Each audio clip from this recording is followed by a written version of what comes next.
Hello and welcome back to the Net Saviors Podcast, the podcast for the portable net battler.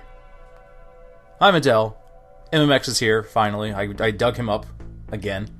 Begrudgingly. Yeah, you know how it goes. Called in quite a few favors for this one, but I have reanimated the corpse of MMX. Yep, I'm here. Yeah. What's up, MMX? Oh man, life is good. Just busting viruses as one does. Working hard. A lot of rain this week here in, hell yeah. in North Carolina. So, is your basement flooding too? Because mine is. Yeah, I'm pretty sure it is. I haven't been able to, or have actually not looked under my house. Oh, yeah, dear. I can't get under it. There's still water. I have to get the kayak out. I don't own a kayak, but you know. I unironically have water coming into my place because I'm in a basement apartment.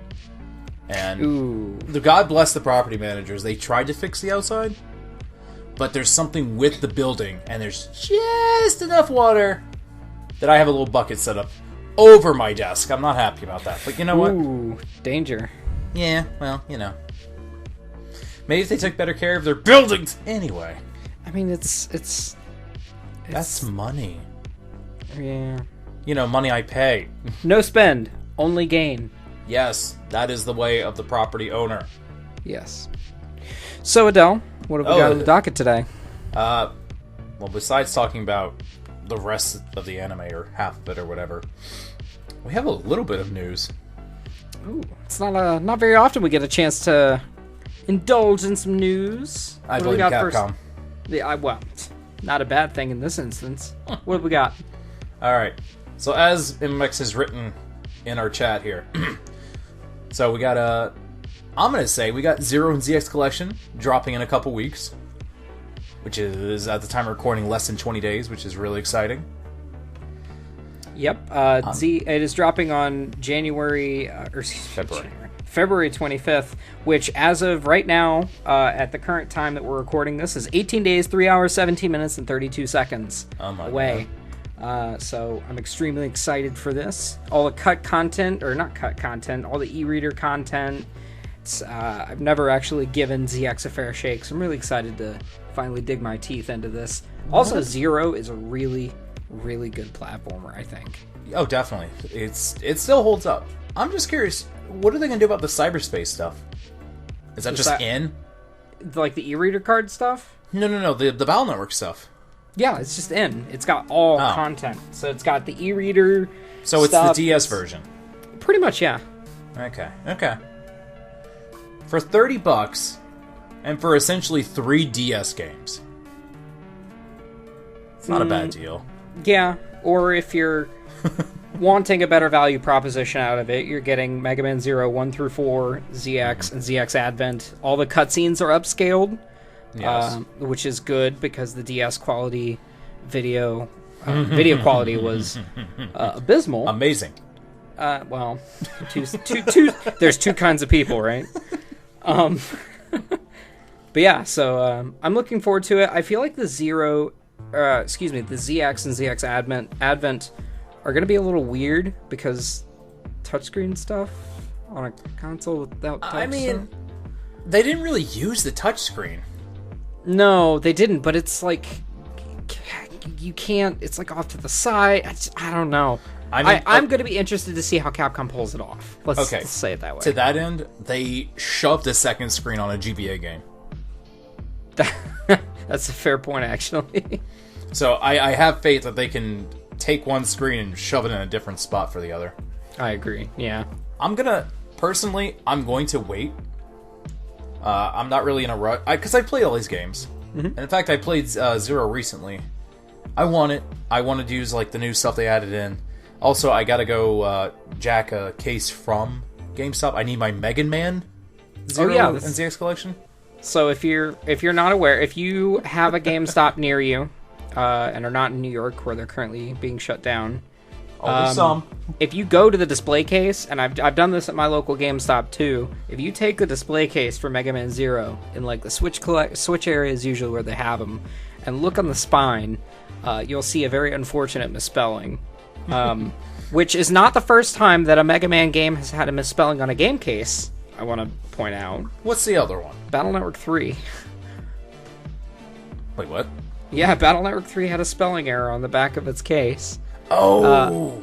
Unfortunately, this is on the spine of the case, so all of these are Megan Man, and it's going to be really interesting to see if Capcom actually fixes it, and if not... Ooh, Revelitons! Revelitons! So, yeah. Speaking of news, RockmanEXE Dive is launching. The launch is March 4th, 2020. And also, per Protodude's Rockman Corner website, Iris has been teased by one of the artists. So, we kind of knew it was coming. I'm figuring that all the RockmanEXE characters are going to be in X Dive. It kind of makes sense. Yeah. So I'm pretty sure they're going to do crossover events. Is this Japan only right now? That's a good question, actually. I'm not sure. Because it's listed as RockmanEXE Dive, which is obviously Japan, so... Right. It's got me wondering. I'm actually not sure. I think that it's... No... I'm gonna make the assumption it is. I think so, too. No, it is available for... Okay, I had to take a moment here. The game is going to be available for pre-download in Taiwan, Hong Kong, Macau, Singapore, Malaysia, the Philippines. It looks like pretty much Southeast Asia. And Australia. Alright, mid, it's up to you. So, North America and Europe aren't included with this. According to the Rockman Corners article, the Facebook page states that other places, quote, other places will soon be open in the future. Okay. So unfortunately, it looks like this is an open beta trial. I'm gonna say they're gonna run this, and by fall, winter at the latest, they'll do a release. I'm feeling that. The page is kind of unclear. They're saying that the according to the app page, the game launches on March 4th, but it's not. Mm-hmm. I think you're probably right. I can't imagine that they're going to be actually fully launching X-Dive this quickly, especially if they're not doing anything with the North American, European launches. Mm-hmm. It was a fun game when I played the beta. Yeah, I think that it is a solid. It's a solid mobile game, I think. Kind of in the same vein that Dissidia Opera Omnia was a pretty good mobile game. Hey, speaking of mobile games. What's up? How about that Teppen? Ooh. So this is kind of... A lot of people have differing opinions on Teppen, especially the take for the art for X. I personally really love the Teppen version of X. I don't mind it. His ball is a little weird to get used to, but... The little tummy ball? Yeah. Yeah. I mean, it makes sense. It's fine. Yeah, honestly, I'm not offended by it. It's just, it's different. I think the Code Halo is really cool. It's a really cool touch. Yes. That's a good Sierra tie-in. Yeah, it is. I was just about to say, it feels really like kind of between X and Zero. It's before he dies. This is it, bros. It's in the Teppen timeline. It's the precursor, so... No! But yeah, there's a lot of really, really good art. If you haven't taken a look at it, definitely go to the Teppen website at teppenthegame.com. You can see basically spoilers and art for the cards. They look really, really good. Yes. Especially the Darkstalkers cards. Teppen's not quite my cup of tea. If it is yours, good. Yeah. I don't know. Like I was telling MMX, I favor my my less interactive gacha games. Dawkins is so uninteractive, dude. It is. Like Teppen, you actually have to pay attention to with timing and all that stuff. Mm-hmm. Whereas with me, I'm just playing like Candy Crush, essentially. I'm gonna admit it. I mean, hey, listen, it is what it is, but you know, I like my Dragon Ball Z. That's all it is. Yeah, nothing wrong with that at all. Other than that, MMX. Yes. As usual, I have to give a quick shout out to the TCG community. It's slowly growing again. Really? Yeah, we're cultivating like a bacteria. It's great. We've almost... Okay. So I've got about 20 cards done. For the dark set. I kind of wish someone would give me something so we could finish Shade Man, and I could start work on Dark Proto Man. But, you know. I mean... Because, like, someone presented Shade Man, I was like, oh, this seems interesting, and they got quiet. I was like, oh. That sucks. I mean, it's tough, right? Like, creating custom cards for this game is really tough because it's difficult to fall into, like, a bias trap.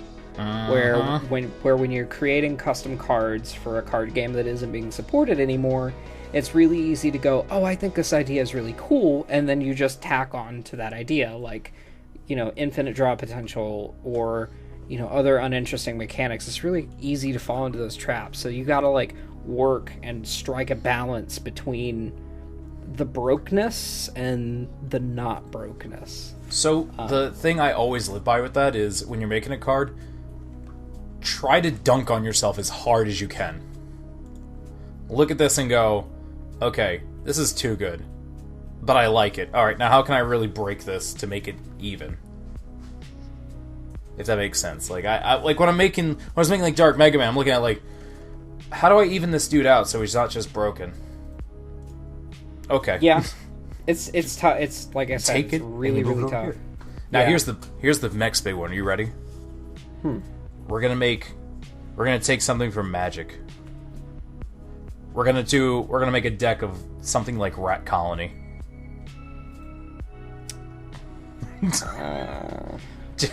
I knew you wouldn't like that. Well, let's take this one offline. MMX already having conniptions. He's like, what are you gonna do? Make a deck full of weenies? Like, yeah. I love it. See, and I was like, it's good to have bad ideas. Yeah. It is, because then you can say, no. This is a bad one. No. Let's go ahead and move in. It's fine. We're going to make the heal Navi. He's only going to use viruses. It's going to be fun. What? Anyway, what's our main topic for the episode today? Damn, I got shot down. Anyway, yeah, I guess we'll move into it. Today, we're going to finish what we started. We're going to talk about Rockman Stream. Yes! Yeah, because, you had me hanging on Access for, like, so long. Hey, that was a team effort. That was not just me, okay? Aw. He looks so cute in this picture. He just sent me X from Tappin', yeah. Aw, look at this little ball tummy. So yeah, Stream. So the good one. I am glad we finally arrived here because I feel like we went on a long road trip and we fought with our family was arguing in the car with us like through the halfway point, and it was just miserable. We talked about all of Access, right? We talked about it all through the ending, including Laserman. Okay. You sure? Unfortunately, yes. Okay. I'm having slight doubts. It's like, I don't want to revisit Access again. It's been a while since we've recorded, for those that are just tuning into the podcast feed. It's been a week. We already forgot. It's been. But yeah, we ended on Access. We were burying that hatchet. I don't want to talk about Access anymore. Oh, so yeah, it's perfect because according to this, Stream takes place a few months after Access. Hey, look. Yeah, we're already done. So, Stream. Time. So just like EXE2 Access, Access to Stream, despite taking place in the timeline a short time after the series, has a pretty big technological jump in like pet technology and navies, and it feels like the cyber society has evolved pretty wildly actually going into Stream. Right, because we still had like Net City and stuff like that happening, and we just got infrared beaming of navies. And Net City doesn't go away. No, but it gets bigger. It gets way, way bigger, yes. Bigger. And we see it pretty prominently throughout Stream as well. We definitely see it in the RockmanEXE movie as well, which also takes place during the Stream timeline, which is phenomenal. It's strange, but it's a good kind of strange. Yeah, you gotta remember that the EXE movie was a tie-in with the Duel Masters movie. It was a double feature. So it wasn't supposed to be like its own standalone thing. Which, it's funny because that's the first piece of this media I ever saw. The movie? The movie. Really? Uh-huh. Back in 2005 when it dropped. Wow. I saw it, I was like, wait, there's a Battle Network movie? And I watch it, and I'm completely lost. I'm like, who is Slur? What is happening? Hey, look, it's Nebula Gray. I know him. Wow, so you went from the movie into RockmanEXE, and I cannot imagine the whiplash you got from that transition. Wait, think about it this way. I went from the movie, and it didn't touch anything related to it until, 2016. That's even worse. And then I'm like, oh, right, there was an anime. I forgot, because it was on Kids WB, and I never watched it, because the dub was terrible. Yeah. And it felt kind of embarrassing to watch. Yeah. Even when no one was home, I'm like, oh, I really don't want to watch this. I don't want to listen to Mr. Match in his weird Scottish accent. If you're evil and you know it, clap your hands. I knew it. That's the only thing I could think of. Like, oh, it's so cringy. I think Yahoo's voice actor was good. Yeah, I liked Yahoo. It was that nice calm, like that. That was good. But yes, this is the first bit of media I saw for it. I was extremely lost, but it looked really good. Mm-hmm. And I was incredibly impressed. And I fell in love with Be Somewhere, and I was like, yeah, this is the best. Okay. Yeah. We gotta talk about the music, because we talked about this a little bit before the show, but the Stream has probably my favorite opening, my favorite ending of all of RockmanEXE. Olay? No, that's Beast. Hello? Yeah. Oh, I thought you meant that was your favorite. Come on. No, come on. I know you like Doobie-Doo-Wop communication. Doobie-Doo-Wop communication is really good, and Be Somewhere is still the best. It is. Although the movie version's better, so... I will agree with you there, actually. I will give you that it's on my top 5. My first is always going to be Reckless Fire from Scried, so, you know. Wow. Stay tuned next time for the Scried podcast. Oh, God.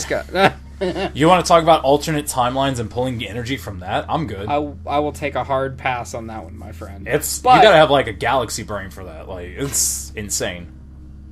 But yeah, so Stream, like we kind of alluded to a little bit before, it introduces a new pet. There's progress. There's a marked increase in animation quality for this series as well. And this is primarily because this is where a couple of animators really start to kind of come into the series. You see a lot of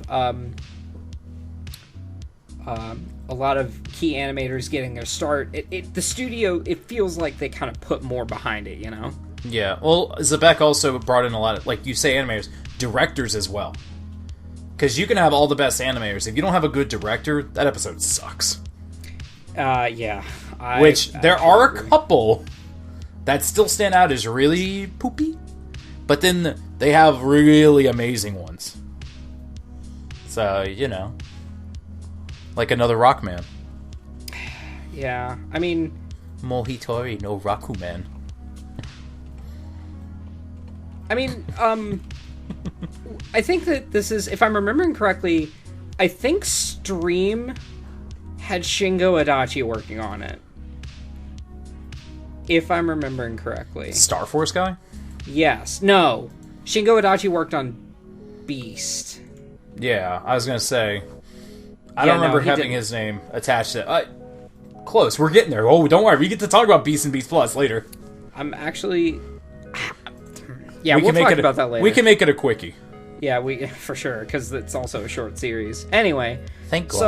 So, Stream also kind of pulls out from some of the previous antagonists in the series. We see the return of Tesla magnets. We see Tesla. a couple. We see a lot of navies that we have seen prior in the EXE series come into the fray as asteroid navies.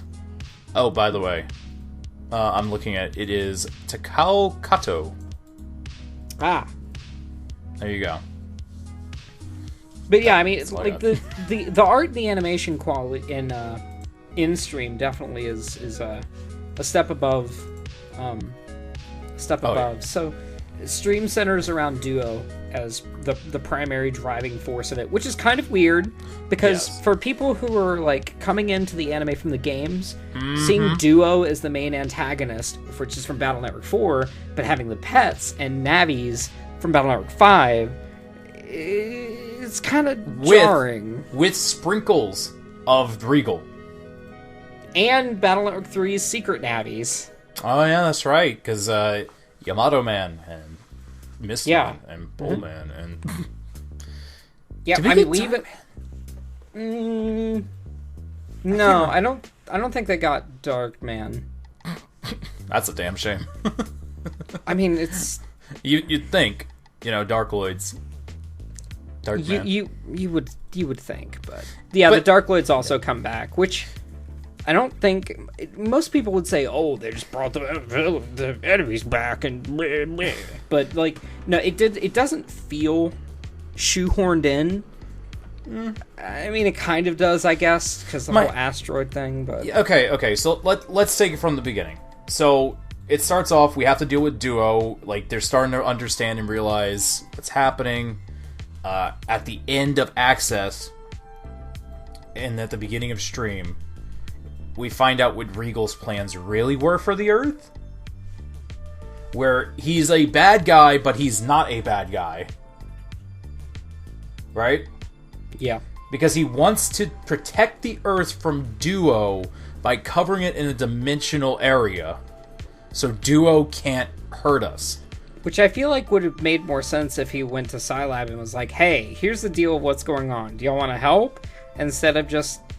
I don't know. I feel like that plot point was kinda... Well, he's evil, that's the problem. Like, he still wants to rule the world, but he won't tell anyone, bros, I'm doing it for you! It's like, go away.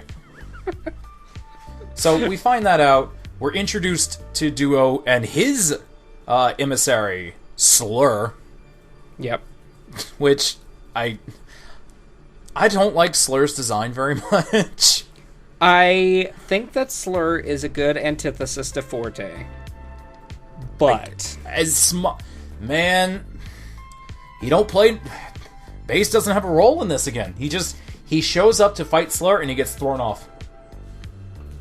And we don't see him till the movie. And then we don't see him again. Yeah, that's true. Well, Base had kind of a... not really noble aspiration, but he wanted to defeat Slur to stop Slur, because, I mean, if the Earth's destroyed, Cyberworld's destroyed too. Well, he wants to destroy human. Like, it's a noble... Like, again, it's like Regal. He has decent outcome into it. Like, he wants to save the Earth because he doesn't want it destroyed, but then it's like, well, what's the flip side? Oh, so he can destroy it. Oh. Alright. But again, I feel like Forte is very underutilized. But that's just him in the anime. Like, he has a very small role with helping Rockman for a second.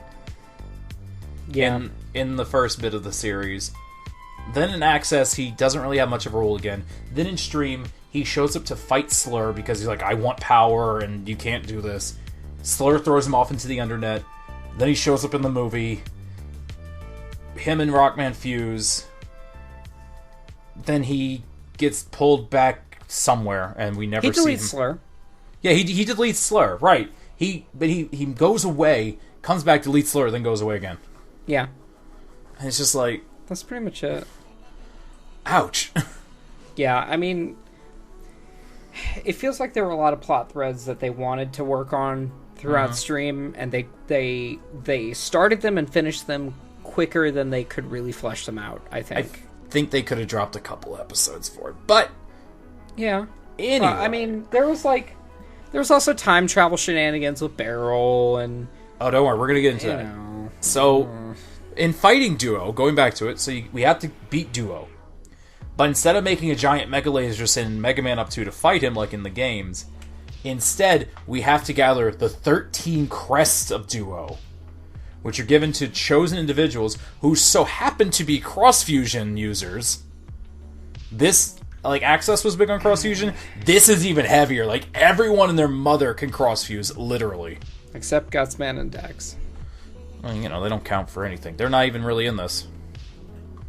Like, everyone except Inzon isn't really in this. Even Well, no, Male's in this a good bit, too. Yeah, she is, because she gets to cross-fuse. Yep. Because of...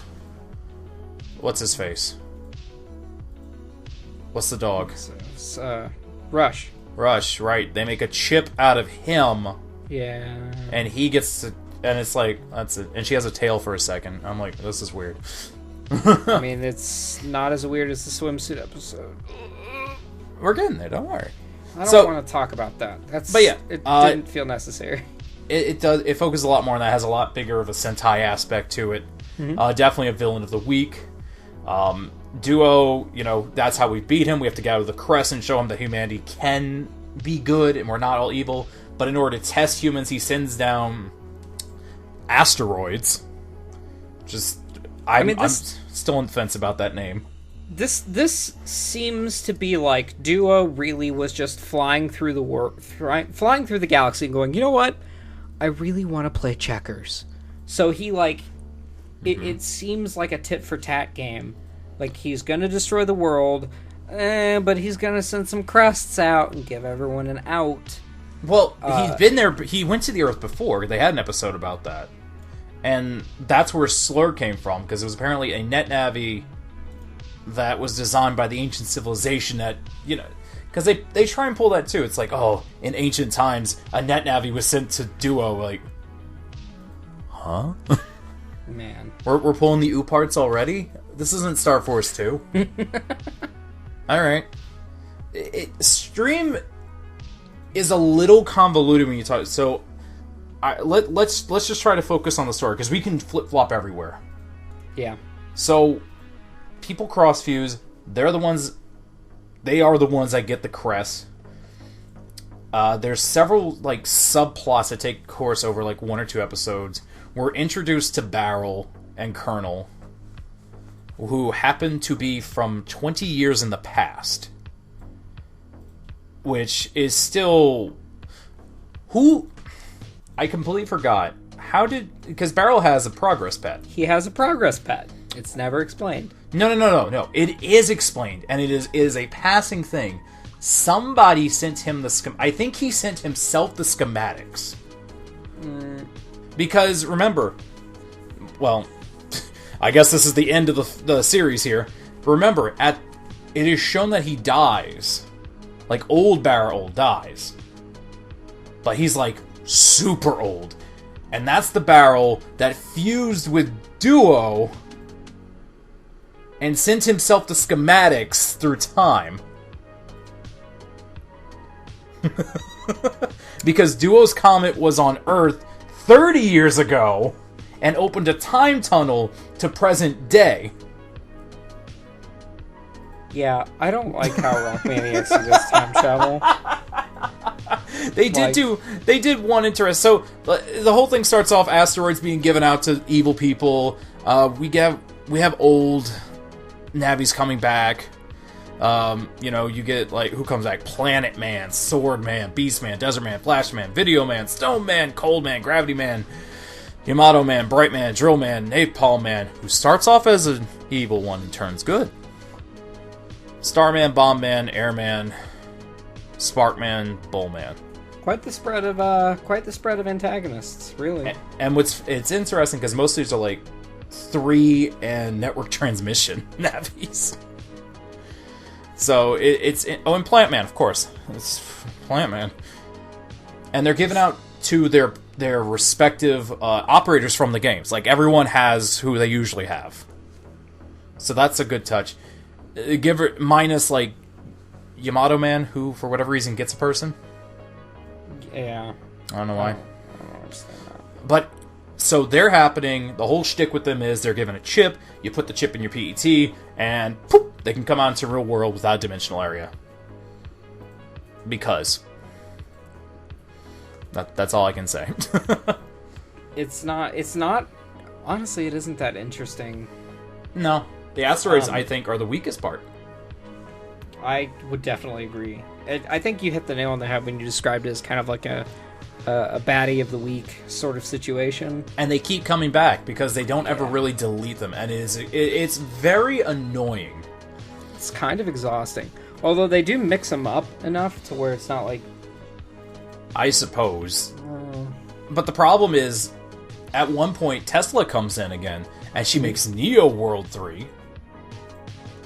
And she gets Magnet Man, and then her father, Gauss, and then Beastman, Desert Man, Flashman, Video Man, they team up and they make Neo World 3. And they're just like, whatevers. They're trying to do things, they don't really do things, but they do things. You know what I mean? It's just like back, forth, back, forth.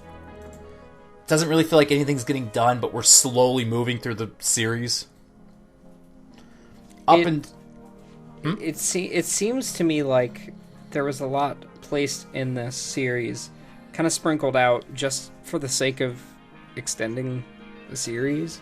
Yes. Like they could have trimmed a lot of fat through this. Yes. Now, bear in mind, the encounters, the battle chips that are used are phenomenal. Oh, absolutely.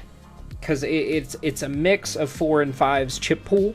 Mm-hmm. So the chip usage is very, very creative. And I think that all of the characters have their own sets of times to shine, but it does kind of get long in the tooth pretty throughout the middle and later parts of the series. Yeah. It wraps up really quickly. Mm-hmm. Well, I mean, that's kind of like... I feel like that's the whole thing with the entirety of the anime when you notice it. Like, it starts off slow, the middle has a little meat, and then just... Okay, it's time to go. Alright. On to the next one. Like... A Grand Prix. Alright, we're done. Pharaoh Man. Alright, we're done. Yeah. Alright, filler. Grave. Oh, we're done. What? So, yeah, it kind of... It's a little slow. We introduce the characters. We get a couple more new Navis from, like, 5 and such, like...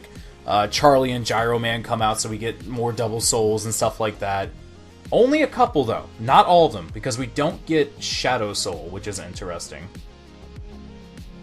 I don't know if we get Night Soul, either. No. Like, there's only, like, 1 or 2 that we get. And we're done. So, but what's interesting, it focuses on New World 3, and then around episode 29, which is called The Safe Cracking Man, which has to... Give me a sec. Because I remember this episode specifically for the villain's name. So there's a villain who can crack any safe, even if it's not electronically locked, supposedly, by using a program from 20 years ago. This villain is named Jackass. It's the net rec... Wait a minute. Oh, yeah. Yeah, his name is Jackass, and I'm like... Really? Okay, whatever. Let's go. I mean, and Beryl is the person who apprehends him. Yes. But that plays a part because then time travel comes into the grain more so. So Colonel's been showing up. Beryl lets himself like, yeah, hi, I'm Beryl, whatever, blah blah blah blah. And we see his funeral at one point earlier in the series, and we don't really know who it is, supposedly. We see the symbol, and we're like, I've seen that symbol somewhere. But then we get to, like, episode 29, time travel starts getting introduced, and episode 31 happens, and Shade Man comes back. Despite being cross-lasered, which I still think is the most clever thing that the series has done, by Laser Man.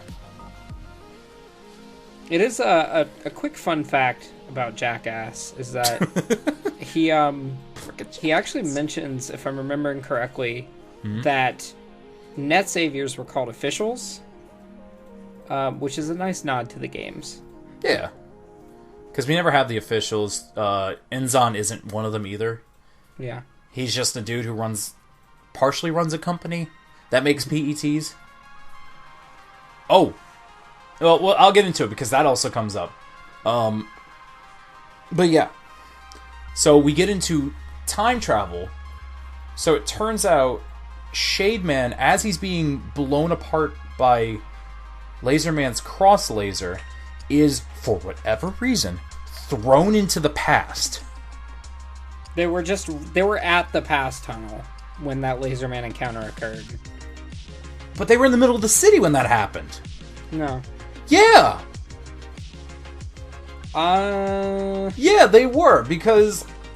If I have to hear that damn music one more time. Because Shademan's going around the city, then the big Regal towers come up, and Regal cross-fuses with Laserman, and Shademan's like, yo, up yours, and tries to skewer him. I could have sworn that the Laserman encounter happened at the past tunnel. No, because that's in the middle of the desert. Oh, that's right. That's why it's weird. For whatever reason, he's thrown into the past. And he kills himself. Like, he rips his emblem out to infect a missile? That gets shot, and it spreads dark energy throughout the world, and now there's tons of Darkloids just appearing in modern day, and everyone's like, whoa! Because no one's affected by this. This is the weird... Like, this is why I hate this time travel thing. It's clever, but it's bad. Nobody's affected by it. No one's like, oh, this is how it's always been. The people at the time tunnel are just like, wait, what do you mean? So that becomes a quick subplot. We have to travel back in time to stop Shademan. And I think this is one of the better parts of the series because of how they portray NetLife 20 years prior to the series. I agree with that, because, I mean, we kind of got a glimpse of that with the Netwrecker arc, which was only like an episode of filler. Yes. We kind of got a little bit of a glimpse into what NetLife was back then. Mm-hmm. And also that established that there is no continuity when it comes to past networking stuff, because, like, the Netwrecker was compatible with the Advanced Pet. Mm-hmm. The Progress Pet was usable 20 years ago. Well, okay. I will defend that, because Barrel did have access to the Amera rope. He was in that military, so he had access to the technology, and he was shown how to build the thing to make his stuff compatible. Yeah, but I feel like that would have... I feel like that would have jettisoned a lot more swift advancement of technology in the EXE series. I mean, because it's a military. It's a military. But it's secret.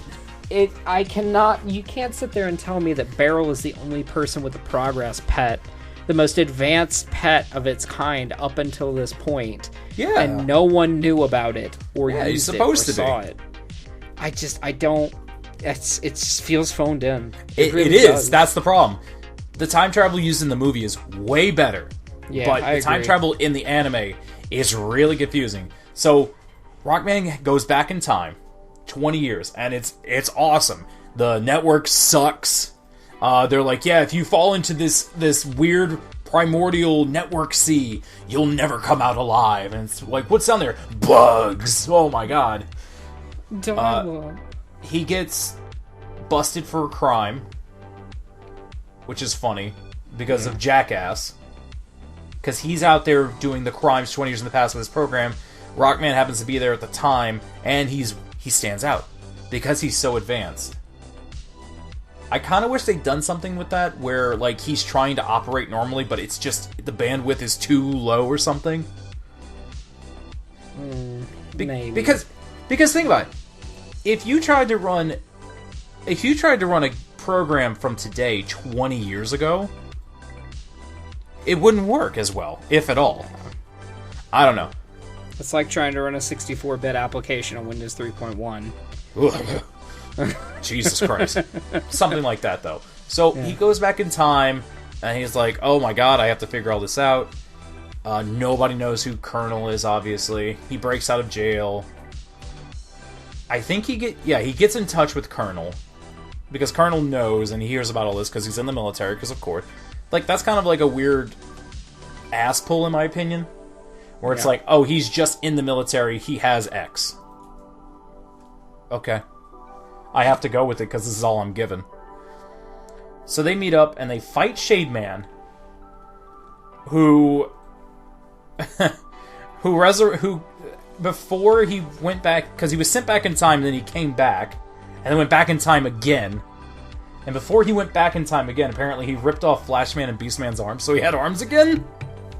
Yeah. Which is just like, huh, okay. That's cool. Whatever.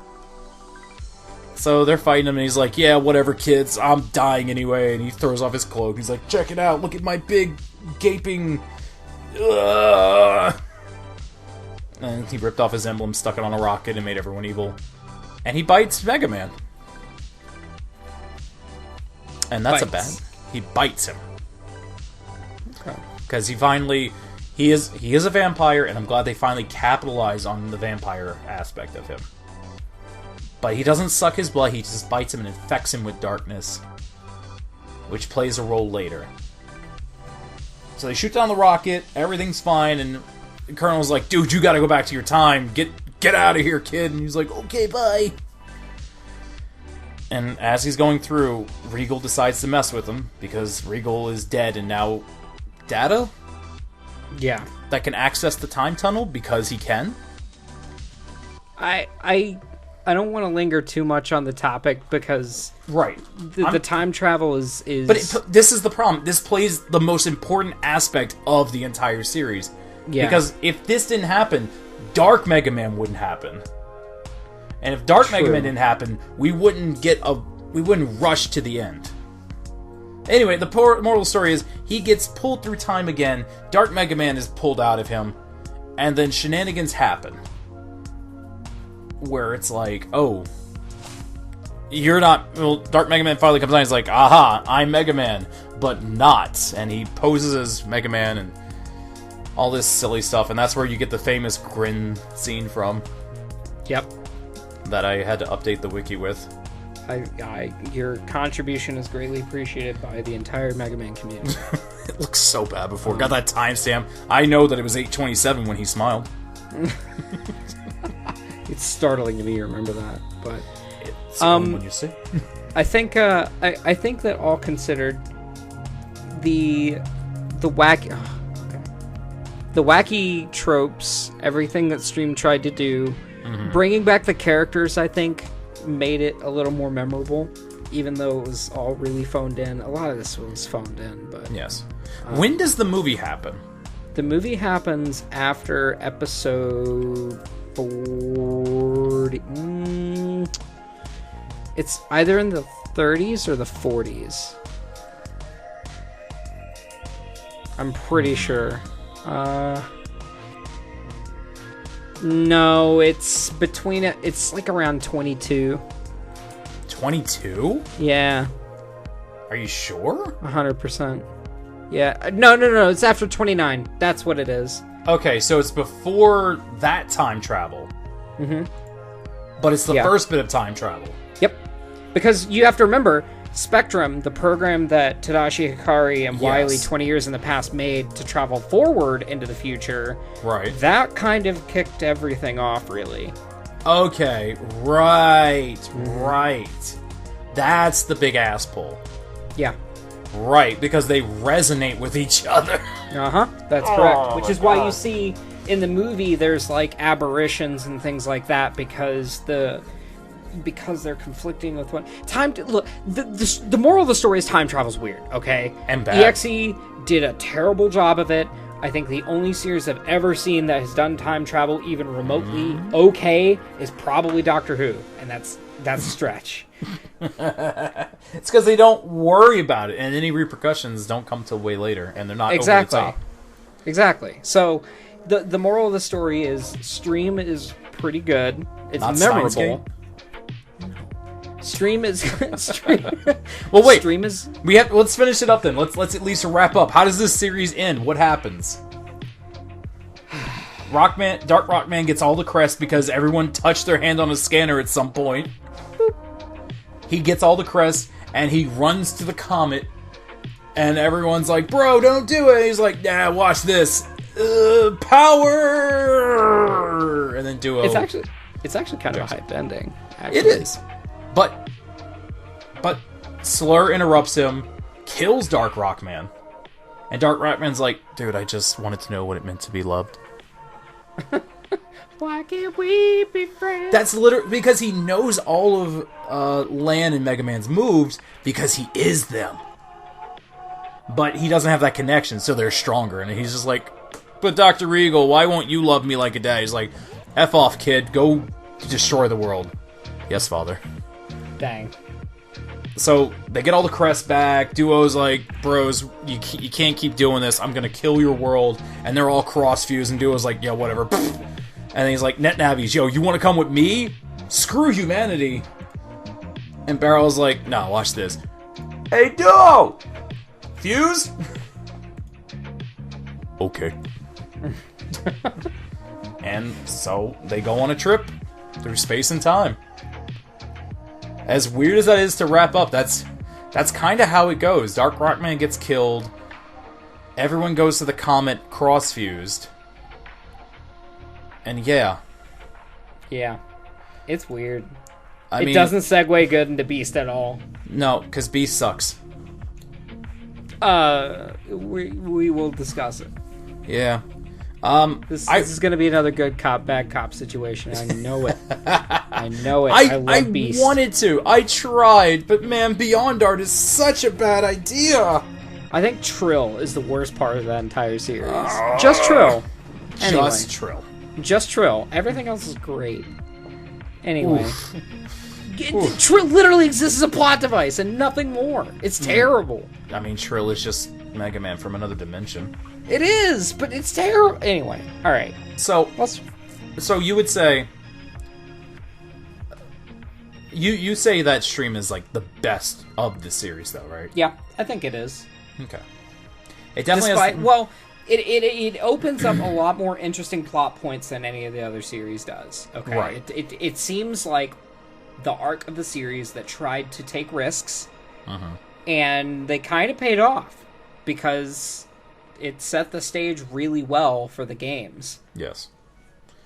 Well, what's interesting is there is not a lot of double souling. Instead, what they've done is they've given everyone that can double soul cross fusions. Yep. Yeah, from all the games, minus Dex, which is unfortunate. Yeah, I kind of honestly would have liked to see him cross-sold. Who did we get? Oh, that's right, Needleman. Needleman was the stand-in. Yeah, that's right. I still think it's good all around. Definitely solid. A step in the right direction. Definitely a huge jump in animation and art quality. Good sound design. Good battle chips. Good movie. I like the pet technology. Actually, I think Progress Pets are by far my favorite pet. I think that's like a universal thing. Don't worry. Yeah. Well, I think that a part of it plays into like the add-on system, which we didn't really dig into the pets, but. Oh, you mean the toys that were advertised in the movie? Well, yeah, but the add-ons are used pretty much from out of the gate. Like Netto uses an HP grip pretty much every time he plugs in. That's true. That's true. So, he does just slap that bad boy on. Yeah, gets that extra sweet 20 hit points. But yeah. Do you remember though in the movie they're like, "Oh wait, guys, before we go in," and Chad pulls out the briefcase. "I got us some new toys.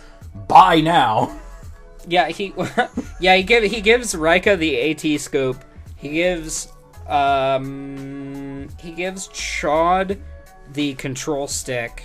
And Lan and gets... I don't remember what he gives Lan. I think it's just another HP grip, honestly. I think it is for 40 hit points. See, I like the HP grip. It makes it feel like a gun. It does. Netto holds it like a gun too. I mean, hey man, jack in, bang. Also, the Progress Pet had a holographic screen and onboard battle chips, which was really, really cool. It was interesting, because I feel like you'd be a bit slower selecting off a screen. I don't know, man. Whatever. No, well, the way that it's explained in the series is that the pets have greater processor powers. Yes. That they specifically call out that it processes battle chips faster. Mm-hmm. So, which they show with cross fusion too. Yes, and extremely. The cross fusion outfit actually gets it changed a little bit. Like some of the designs are different on it, which is nice. I think that they did a real good job with driving home the changes in technology too. So another cool thing. All things considered, stream is pretty good. If you haven't, give it a watch. Not barring the fact that we've spoiled pretty much the entire series for you. It's still really good. Watch till 29. Watch the movie. Hit 30, and just go for it. Buckle up. There we go. Yeah, it is wild. Yeah. So do we need to touch on the movie at all? Like, essentially, it's just they have to stop Spectrum from resonating, and they delete. Well, they delete Nebula Gray. They delete Nebula Gray, which is kind of an ass pull. I mean, so is Base Cross, but I mean, you gotta sell it, man. That was the big selling point of 5. I thought it was the Duel Masters card that you got from it, but whatever. What, the cool base card? Hell yeah. Yeah. So, anyway, good movie. So, Adell. Where can people find you on the great worldwide internet? Twitter and Discord. Trainer Adell. You'll know me. I post every now and again. I'm very quiet right now. It's just got a lot going on. Yeah. I like to. If you follow me, you'll see my likes are usually cats and other cute animals, along with maybe some funny things. I'm pretty boring. Now, over on the Mega Man Discord, on the M1GP especially, I tear into some people, and we have a grand old discussion about card games and how Battle Network 6 is still poopy. I just disagree. Yeah, it's okay. You can be the bad cop. Wait a minute. What about you, MegaMasterX? You can find me on Twitter at MegaMasterX. I've actually been working on a game project, Project Forge. So if you want to see what I've been up to, go ahead and mosey on over to patreon.com/MegaMasterX. You can see all my progress posts. It's shaping up to be pretty interesting, and it's coming along pretty nicely. And that's pretty much been monopolizing all of my time that doesn't work. So yeah, like I said, I actually had to wrangle him in. Yeah. We'll talk about my payment later. Whoa, what? No? My payment? What? Hold on. Anyway. Someone's getting paid. Other than that, if you want to join us, talk to us, you find us on the M1 Grand Prix Discord. Link for it in the description. It's all over the subreddit. You know how it goes. If you're listening to the podcast, you can find it at discord.m1gp.net. There you go. Join us. Good discussions, good people. You can battle online if that's your thing. We're both kind of retired from that. Even though we could still kick the... I could still kick the lower generation again. Yeah, okay. I'm bringing 2 setups of Battle Network 6 to Final Round 2020. So if you're big into fighting games, bring your copy of Battle Network 6. I'll have on-hand copies of all the tournament winner folders, so I can folder trade them into your copies of the game if you want to net battle like the champions. You know what? You've inspired me. I'm going to Combo Breaker 2021. I'll bring Def Jam and Battle Network 4. Hold on. 4? But yeah, 4. Def Jam. Not 3, but 4. Not 6. 4. I'm sorry. 5? I would rather play 5. 2? No!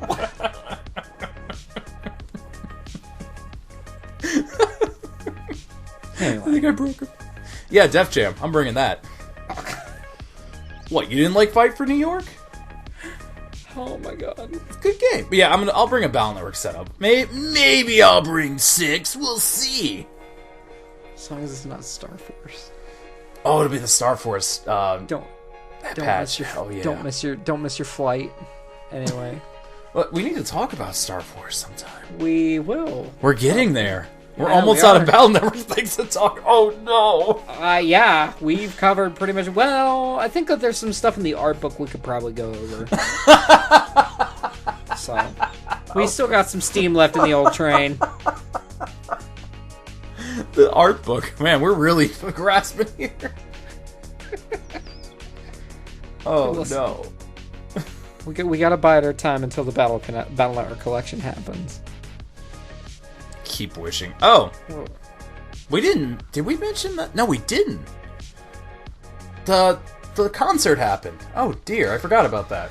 Yeah, RockmanEXE Live, the Rockman Live concert. The voices of Neto and Rockman were actually present and singing, which was awesome to see. It was very focused on Battle Network, which was nice. Yeah, Reploid21XX on Twitter, also part of a contributor for Protodude's Rockman Corner, posted a video of it. So if you haven't and it hasn't been taken down yet, definitely take some time to watch it because it was a bumpin' concert. A bumpin' concert. Yeah. That's what I like to hear. Alright, my friend, let's call it done here. We'll meet up and talk about Beast, hopefully within a year. Not the art book? Okay. Beast and Beast Plus, we could do in one episode. That's true. I'll go ahead and get my art book out. I know where mine is. I gotta set my bookcase still. Let's do it. Alright, man. Alright, friends. We'll catch you hopefully soon. MegaMasterX, thank you for joining me as usual. Thanks for having me, Adell. Yeah, always. Always. Alright, everyone. Till next time. Keep busting those viruses.